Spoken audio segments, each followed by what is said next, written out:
Assalamu alaikum everyone, welcome to another ATP video. In our previous videos we covered some of the gram-negative bacilli and diplococci. Now let's talk about the gram-negative coccobacilli. The one that we'll talk about today is Haemophilus influenza, and like we're used to, let's begin with its distinguishing feature. Haemophilus influenza is an aerobic gram-negative coccobacilli. It's catalase and oxidase positive, and the name Haemophilus literally means blood-loving. This is because it requires hematin, or factor 10, and NAD, or nicotinamide adenine dinucleotide, also known as factor 5, and both of these are found in RBCs. And like we said, it requires both of these to grow. And since we're talking about how Haemophilus influenza grows, let's move on to the lab stuff. So you might think that Haemophilus influenza grows on blood agar because of its requirement for factor 10 and 5. However, Haemophilus influenza is incapable of blood hemolysis, so it can't grow on blood agar by its own. Instead, we use chocolate agar to grow it. And if you remember from our previous video on Neisseria species, chocolate agar is basically a blood agar that has been heated and lysed. Thus, it provides Haemophilus influenza with hematin and NAD from the lysed RBC for growth. Also, Haemophilus influenza may demonstrate satellitism in culture. But what does that mean? This means that Haemophilus influenza can grow on blood agar only in the presence of hemolytic bacteria such as Staphylococcus aureus.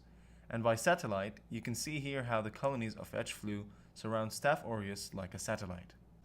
Now let's talk about the virulence factors. Haemophilus influenza uses IgA protease to infect the mucosal surfaces by breaking immunoglobulin A.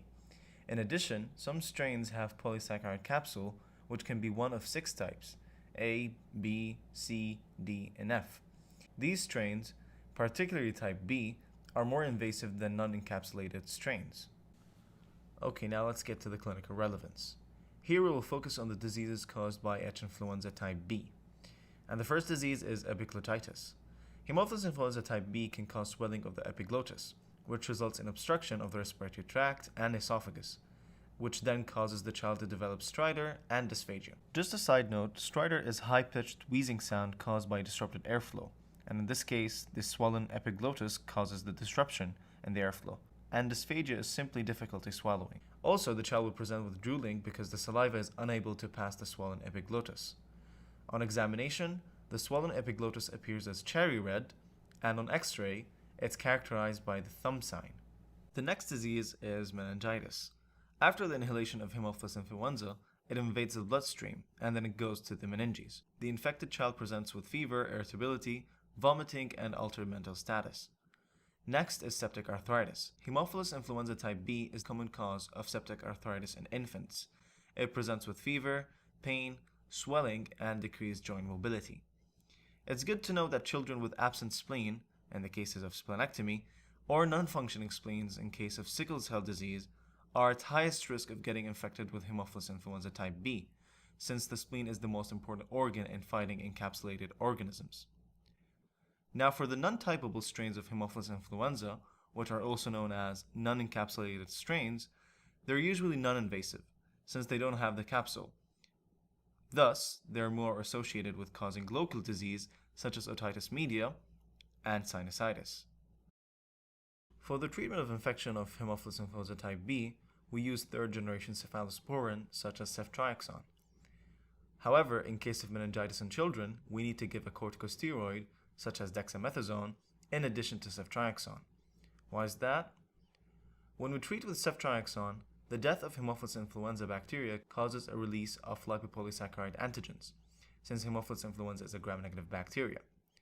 And that results in a strong immune response that destroys the neurons along with the bacteria. Consequently, that can cause neurological damage. Thus, giving corticosteroid is warranted because we want to decrease the immune response caused by the LPS release, which will then reduce the collateral damage to neurons. For the infections caused by the non-typable strains, we use amoxicillin with or without calvulinate. Lastly, to prevent infection with Haemophilus influenza type B, we have a vaccine that contains type B capsulopolysaccharide polyribosylribitol phosphate, which is conjugated to diphtheria toxoid. The vaccine is given to children from 2 to 18 months old. As prophylaxis, we give rifampin to the close contacts of infected individuals to prevent infection. Does that remind you of a similar situation that we talked about before? Yes, in Neisseria meningitidis, we do the exact same thing. So, that's all you need to know about Haemophilus influenza. Hope you enjoyed. Please give us your feedback so we can improve in the next videos. And don't forget to like, share, and subscribe to get our new videos and explanations. And as always, thanks for watching.